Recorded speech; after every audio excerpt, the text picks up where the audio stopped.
Welcome. In this video, we're going to cover the basics of scheduling a job inside VDM Scheduler. In order to schedule a job, you will first need to have created and saved a job inside the scheduler.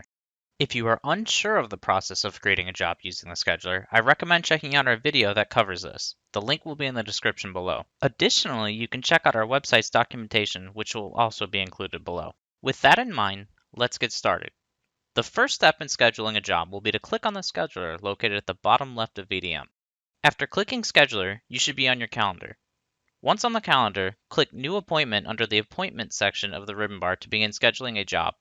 Next, we are going to add a subject for this job. This will serve as the title of the job on the calendar. Then a note about the job, keeping in mind that this is optional, but will serve as a description of the job on the calendar. And last, set the start date and time, as well as the end date and time. It is important to note that the scheduler will check in 1-minute intervals from start time to end time until the job is ran successfully. Now we need to select the job or jobs that will be ran during this time.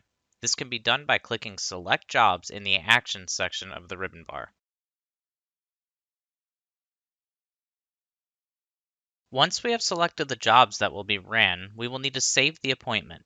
To do this, simply click on the Save and Close button in the Actions section of the ribbon bar. The new job should then be displayed in your calendar, indicating the time range that it will be ran. In order for the schedule to run a job, the Enable Scheduler button located at the top right of VDM will need to be clicked. Once this is enabled, any job scheduled will automatically be ran within its scheduled start and end time. For more information on the scheduler or other sections of VDM, check out the rest of our website's documentation in the links below.